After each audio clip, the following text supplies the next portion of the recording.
વાવ થરાદ પંથકમાં સુઈગામ દેવપુરા કેનાલના અધૂરા કામથી મોટું નુકસાન, વરસાદી પાણી ખેતરોમાં ફરી વળતા પાક અને જમીનનું ધોવાણ, ખેડૂતોએ સહાયની માંગી।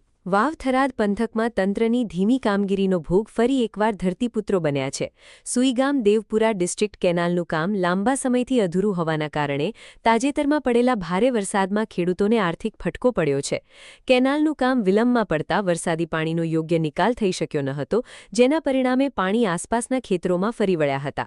આ ઘટનામાં ખેડૂતોના ચોમાસુ પાકને ભારે નુકસાન થવાની સાથે જમીનનું પણ ધોવાણ થયું છે। આક્રોશિત ખેડૂતોએ તાત્કાલિક ધોરણે કેનાલનું કામ પૂર્ણ કરવાની અને નુકસાનીનું સર્વે કરી યોગ્ય વળતર આપવાની માંગ કરી હતી। દેવપુરાથી સુઈગામને જોડતી ડિસ્ટ્રિક્ટ કેનાલનું કામ અત્યંત ધીમી ગતિએ ચાલી રહ્યું છે। તાજેતરમાં વિસ્તારમાં પડેલા 2 દિવસના ભારે વરસાદને કારણે આ અધૂરી કેનાલમાં પાણી ભરાઈ ગયા હતા। યોગ્ય નિકાલ વ્યવસ્થાના અભાવે કેનાલના પાણી ભરાઈને સીધા આસપાસના ખેતરોમાં ઘૂસી ગયા હતા। ખેતરોમાં વરસાદી પાણી ફરી વળતા ખેડૂતોએ વાવેલા બાજરી, જુવાર, એરંડા સહિતના ચોમાસુ ઊભા પાક સંપૂર્ણપણે નષ્ટ થઈ ગયા છે। માત્ર પાક જ નહીં પરંતુ અનેક ખેતરોમાં ફળદ્રુપ જમીનનું ભારે ધોવાણ થતાં ખેડૂતોની મહેનત પર પાણી ફરી વળ્યું છે।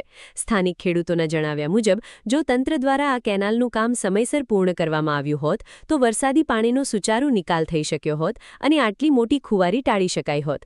હાલ તો અસરગ્રસ્ત ખેડૂતો તંત્ર સમક્ષ માંગ કરી રહ્યા છે કે નવી બ્રાન્ચ કેનાલનું અધૂરું કામ યુદ્ધના ધોરણે તાત્કાલિક પૂર્ણ કરવામાં આવે તેમજ તંત્રના અધિકારીઓ સ્થળ પર આવીને પાક અને જમીન ધોવાણનું તાત્કાલિક સર્વે કરે।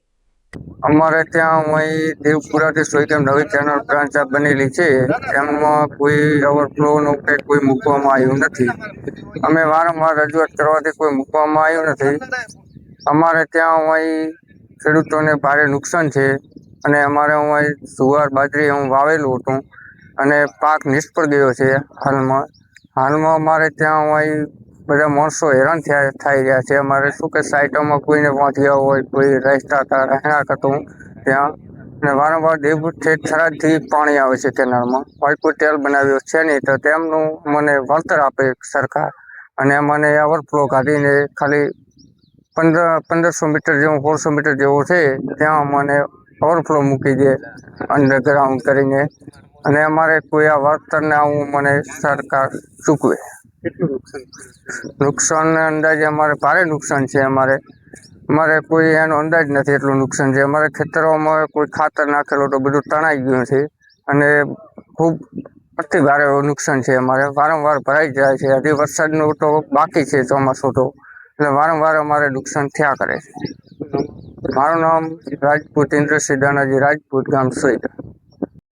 ઓકે, હવે આ નર્મદા કેનાલ અમારે આવી સુઈગામ બરાબર છે, સારું છે, પણ ઓવરફ્લો અને ટેલનું કામ 4 વર્ષથી ચાલે છે ધીમી ગતિએ એકદમ, અને કોન્ટ્રાક્ટરો કામ કરતા નથી જુએ એવું, અને પબ્લિક કઈને રજૂઆતો ઘણી કરે છે, અને આજુબાજુના 20-25 એકર, 40 એકર, 50 એકર જમીનનું ધોવાણ દર વર્ષે થાય છે। જ્યારે વરસાદ પડે ત્યારે આ જમીન બધી ધોરાઈ જાય છે, રસ્તાઓ બગડી જાય છે, રસ્તાઓનું કોઈ ઠેકાણું રહેતું નથી, રસ્તાઓમાં ચાલવાની ખૂબ તકલીફ પડે છે ખેડૂતોને, ટ્રેક્ટરો જતા નથી, અને 10-10 કિલોમીટર ઉપર ફરી દેવપુરા સનાળી થઈને સોઈગામની જમીનમાં આવવું પડે છે ટ્રેક્ટરોથી લઈ।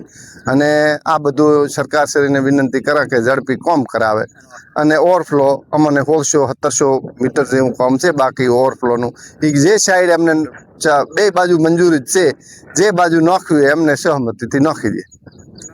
દાનસિંહભાઈ માધાભાઈ બ્રાહ્મણ સોઈગામ।